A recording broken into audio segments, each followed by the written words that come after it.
Hey guys, what's up? Welcome to another episode of Chacha with Karthik. Firstly, I hope all of you are safe because you know कि आखिरी जो 2-3 हफ्ते थे they haven't been very good for a state like Himachal. I think it needs to be a wake-up call for all of us, for the authorities to understand कि development जो है हम इसे किस तरह से ले जाना चाहते हैं. Secondly, thank you guys a lot for the awesome response on my previous video. So let's begin.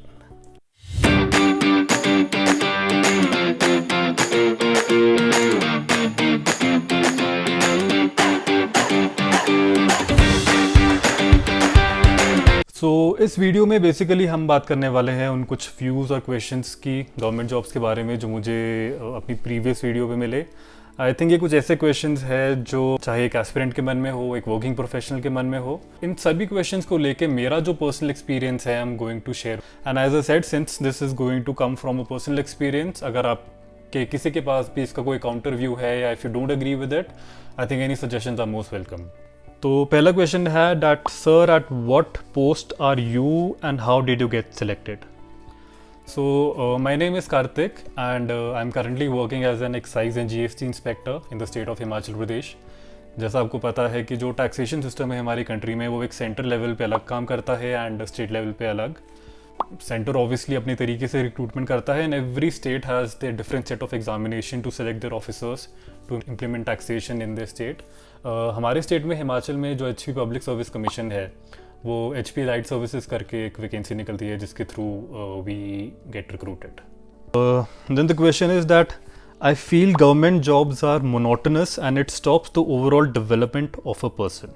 यार इसमें पता क्या है, आई फील हमारा जो पॉपुलर मीडिया है उसने गवर्नमेंट ऑफिशियल्स को इतने क्लीशे और इतने स्टीरियोटाइप तरीके से दिखा दिया गया है कि अब हमें लगता है कि सारे गवर्नमेंट के जो एम्प्लॉयज़ होते हैं वो वैसे ही होते हैं. Like whenever we speak of a government employ, हमारे दिमाग में क्या आता है, यू नो एक बुढ़े से अंकल जिन्होंने चश्मा डाला है, पेट बाहर निकला हुआ है, अपने फॉर्मल्स के साथ उन्होंने स्पोर्ट शूज डाली है, जा रहे हैं ऑफिस में, सो रहे हैं, वापस आ रहे हैं, which is obviously true to a lot of extent, but that does not represents the entire government machinery.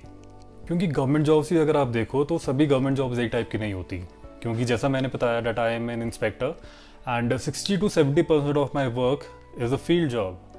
And you know when we go on the field, it doesn't matter कि आप कितने बड़े शहर से आए हो, आपने कितना फैंसी डिग्री की है आपने, but how street smart you are, how you deal with people and how you handle situations at that point, this is what matter. And इस पूरे केस में आप देखें कि मोनोटनी शब्द का तो कहीं मतलब ही नहीं होता. जब भी मैं फील्ड में जाता हूँ मुझे कुछ आइडिया नहीं होता है कि मेरा आने वाला दिन कैसे होने वाला है. तो yes, at times government jobs can be boring, but it really depends on which department you are and what kind of post you are holding and more over आप उस चीज़ को कैसे लेना चाहते हैं. जो सेकेंड था कि it stops the overall development of a person, I kind of do agree to it. क्योंकि एक जो बुरी बात है गवर्नमेंट सेक्टर की वो ये है कि यहाँ पे गधे घोड़े सब बराबर हो जाते हैं. You know because at the end of the day अगर आपको पता है कि आपको हर महीने सैलरी मिलेगी ही मिलेगी, अगर आपको पता है कि आपकी प्रमोशन कब कब होने वाली है, तो the incentive to grow, to learn something new, to outbuild yourself, वो धीरे धीरे कम होने लगता है. And you know these people जो इस इन्वायरमेंट में रह के भी जो जानने के इच्छुक रखते हैं, they want to grow, they are amazing people. क्योंकि इन्हें वो सारी फैसिलिटीज़ भी मिलती हैं, प्लस उनके अंदर वो ज़ील भी होता है कि वो ग्रो करे एंड जिस पोस्ट को वो होल्ड कर रहे हैं उसके साथ वो जस्टिस करे. So yes, the system can be challenging at times, but if you really want to grow, then there are ample opportunities. सरकार आपको enough facilities provide करेगी, provided you want to do it. Is it true कि सरकारी job से अच्छी शादी होती है? अबे साले तभी नो सीरियसली, तुम लोग ना आचार्य प्रशांत की वीडियो देखो तो शादी के पीछे भागते हो. So the next question is that is there still corruption in the government services? Yeah, controversial question. पर नहीं, but on this note, whenever we speak of the word corruption, मुझे अभी भी समझ नहीं आता कि corruption itself word का मतलब क्या है. Corruption comes from the word corrupt, यानी जो काम आप करना चाहते थे आप उसे अच्छे से नहीं कर पा रहे हैं. तो क्या ये सिर्फ गवर्नमेंट सर्विसेज में होता है? और जो हमारे पास ट्रेडिशनल इमेज है करप्शन की, वो हम देखें एक आदमी है, वो दूसरे जो कोई सरकारी ऑफिसर या कोई वहाँ पे बाबू बैठा है उसे इज गिविंग हिम पैसा या cash to do his work properly. ये जो चीज़ है ना, it obviously I won't neglect the fact कि होता नहीं है, इट डज एग्जिस्ट, बट धीरे धीरे दिस थिंग इज रिड्यूसिंग, जिसका सबसे बड़ा रीज़न है कि जो प्रेजेंट गवर्नमेंट है उन्होंने डिजिटाइजेशन पे बहुत ज़्यादा फोकस कर दिया है। आज आप देखिए ऑलमोस्ट हमारे सारे डिपार्टमेंट, चाहे वो हेल्थ हो, रेवेन्यू हो, लैंड रिकॉर्ड्स हो, एजुकेशन हो, all of them are getting digitized. तो जब कोई चीज़ डिजिटल लेवल पे आती है ना, तो ह्यूमन डिस्क्रिशन और ह्यूमन इंटरवेंशन उसमें धीरे धीरे घटता रहता है। अब आपके पास कोई फाइल आई है, it will come with the time bound manner, वो ऑटोमेटिकली आपको 10-15 दिन में जब उसका टाइम ड्यूरेशन हो रहा है, it will start giving you warning. तो आप उसे एवं ही फालतू में अपने पास नहीं रख सकते, so that the other person can do any sort of favours to you. तो ये जो पैसे का लेन देन वाला करप्शन है ना, ये अभी भी है, लेकिन धीरे धीरे आने वाले टाइम पे बहुत कम होने वाला है, if the digitization keeps on happening with the rate it is happening right now. लेकिन एक जो है टाइप का करप्शन है ना, जिससे मुझे पर्सनली बड़ी इरिटेशन होती है, एंड मुझे नहीं पता इसका फाइनल सोल्यूशन क्या है, that is more related to nepotism. हाँ, ये वही नेपोटिज्म है जो श्री कंगना मैया ने इस पर काफ़ी एक मुद्दा उठाया था, लेकिन उसमें गलत क्या हुआ कि उन्होंने वो रिस्ट्रिक्ट कर दिया सिर्फ मूवी इंडस्ट्री के लिए, but that is not the case. ये हर सेक्टर में, चाहे वो प्राइवेट सेक्टर हो, गवर्नमेंट सेक्टर हो, जिसे हम भाई भतीजावाद कहते हैं, अप्रोची कहते हैं, सिफारिशी कहते हैं, ये हर जगह प्रेजेंट है। आप लोग खुद ट्राई कीजिए, जस्ट इमेजिन कि आप किसी भी गवर्नमेंट ऑफिस में जाने वाले हैं to get your work done, आपको अपना आधार बनाना है, लाइसेंस करना है, कुछ भी है।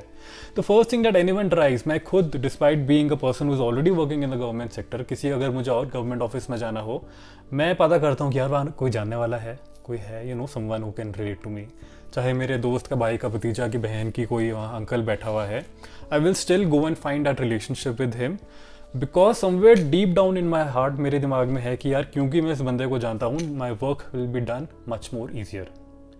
एंड वो होता भी है।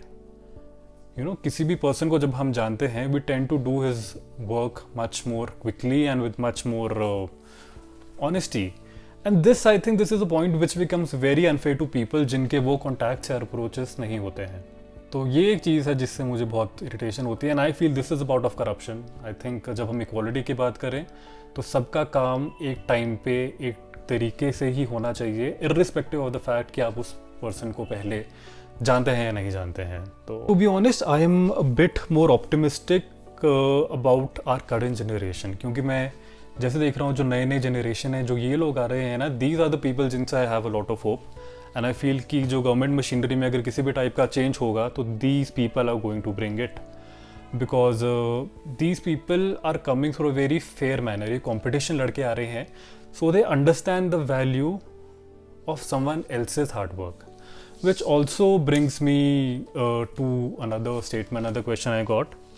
It says that I had been preparing for government exams since a long time, but recently got to know about how some posts are sold for money. It is really demotivating. And this is true, क्योंकि बस हिमाचल में ये जो post बेचने वाला scene है ये इतना नहीं है, but if you talk about a neighbouring states जैसे हरियाणा वगैरह है, यहाँ पे इवन पोस्ट्स लाइक कोई कांस्टेबल की है, कोई क्लेरिकल की है, पीएन की है, they are actually sold for lakhs, 10-10 lakh, 8-8 lakh में आपको वो पैसे देने होते हैं, एंड ये पोस्ट आपको मिल जाती है। Obviously I am not making it official, but जितने भी मीडिया रिपोर्ट्स हैं, the kind of conversations I have had with aspirants from other states, इससे मुझे यही जानने को मिला है। एंड यहीं पे आगे जो हम करप्शन की बात कर रहे हैं, इसके जो बीज है वो बो दिए जाते हैं। अब जब भी कोई इंसान अगर गवर्नमेंट मशीनरी में आ रहा है और वो 10 लाख रुपए दे के जा रहा है, तो आने के बाद उसका पहला मोटिव ये नहीं होगा कि मैं कैसे समाज की सेवा करूं, कैसे गवर्नमेंट मशीनरी को ठीक करूं। उसके दिमाग में सबसे पहले होगा कि कैसे करके जो मैंने 10 लाख रुपए यहाँ पे घुसने के लिए लगाए हैं, मैं उसे रिकवर करूं। और एक बार वो रिकवरी की प्रोसेस उसकी शुरू हो गई, then it becomes a habit, फिर उस पर कोई अंत नहीं है। वो 10 लाख कब 1 करोड़ बनेंगे किसी को पता नहीं चलेगा, and it will become a part of the personality of the person. तो इसलिए मैं कहता हूँ कि जब भी कोई गवर्नमेंट सेक्टर में जाता है तो उसका रिक्रूटमेंट का जो प्रोसेस है, that should be very fair. क्या गवर्नमेंट जॉब्स में अभी भी पेंशन मिलती है? सरकारी जॉब्स की आन बान शान पेंशन, तो यस, मोटा मोटा कहें तो अभी भी पेंशन मिलती है, लेकिन किस टाइप की पेंशन मिलती है, that will really differ on which state you are and आप कौन सी जॉब में है।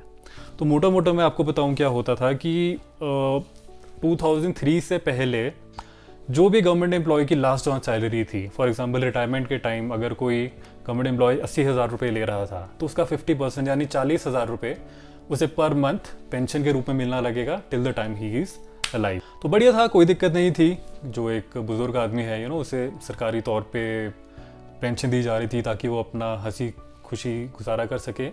लेकिन धीरे धीरे जितनी भी कमिटीज़ बनी, जितनी भी अथॉरिटीज़ बनी, उन्होंने देखा कि जो हमारा खर्चा है 60 to 70% वो तो लोगों को पेंशन देने में ही जा रहा है। तो पेंशन देना अपने आप में कोई बुरी बात नहीं है कि ऑब्वियसली अगर किसी इंसान ने अपनी ज़िंदगी के 50-60 साल एक सरकारी डिपार्टमेंट को दिए हैं, ये सरकार का फ़र्ज़ बनता है कि वो उसका ध्यान रखे। लेकिन प्रॉब्लम क्या है कि जब हम एज अ पेंशन किसी बुजुर्ग आदमी को कुछ देते हैं, in a sense becomes dead money, क्योंकि उससे किसी भी टाइप का फाइनेंशियल या इकोनॉमिकल रिटर्न हमें नहीं आता है। अब इमेजिन जो 40,000 रुपये हम एक बुजुर्ग आदमी को दे रहे हैं, वही 40 में से 20,000 रुपये अगर हम एक यंग कॉलेज को, एक लड़के को दें, या फिर उसकी एजुकेशन में इन्वेस्टमेंट करें, या इंफ्रास्ट्रक्चर बनाएं, या हेल्थ पे लगाएं, तो उसके जो इकोनॉमिक और सोशल रिटर्न्स है that will be much more compare to what. लेकिन ऑब्वियसली हम दोनों को डिस्क्रेडिट नहीं कर सकते। तो 2003 में सरकार ने एक नया प्रोग्राम लाया जिसे कहा गया NPS यानी national pension scheme. National pension scheme में क्या होने लगा कि हर महीने जो एम्प्लॉयर है वो अपनी सैलरी का कुछ % कंट्रीब्यूट करेगा, और जो एम्प्लॉई है यानी सरकार वो भी कुछ % कंट्रीब्यूट करेगी, और उस अमाउंट को एक नेशनल पेंशन फंड में डाल देगी। रिटायरमेंट के टाइम पे उस फंड में जितना भी इंटरेस्ट बनेगा वो सारा अमाउंट धीरे धीरे करके आपको एज अ पेंशन दिया जाएगा। तो यानी पेंशन मिलेगी, लेकिन वो आपकी ही कॉन्ट्रीब्यूशन, आपकी ही सैलरी से आ रही होगी। तो कुछ टाइम तो चलता रहा, लेकिन पिछले कुछ साल में हम देख रहे हैं कि लॉट ऑफ स्टेट्स उन्होंने मांगी है कि हम जो पुराना पेंशन का सिस्टम है, we want to go back on that. तो अभी कितना सही है कितना गलत है, इस पर एक सेपरेट डिबेट होनी चाहिए, क्योंकि जो गवर्नमेंट एम्प्लॉय है उसके लिए तो अच्छी बात है। लेकिन एक ऐसा इंसान जो गवर्नमेंट सेक्टर में नहीं है, क्या उसकी कमाई भी हमें गवर्नमेंट एम्प्लॉय को एज अ पेंशन दे? ये this is a matter of concern and is it matter of discussion. But yes, pension मिलती है, डिपेंडिंग ऑन किस तरह की पेंशन मिलती है। Next question is that is the lifestyle of government employees boring? यार देखो, मैंने पहले भी कहा है कि this is a very non glamorous job. Corporate sector में जिस टाइप का शूशा और एवरीथिंग इज सो ब्यूटीफुल, वो सब जो मिलता है वो आपको यहाँ नहीं मिलेगा। Things here are quite simple, and अगर आप अपनी जॉब एक ऑनेस्टी के साथ कर रहे हो, then don't expect a lot of money. सरकार आपको इतना पैसा देगी that you can sustain yourself and family, but there will not be any lot of glamour involved. So guys, this was for today, and do let me know down if you agree or disagree with me on any topics, and also do let me know अगर कोई और topics है जिस पे हम किसी भी type की चर्चा कर सकें, and also do follow me on Instagram so that we can connect there, and till then keep discussing.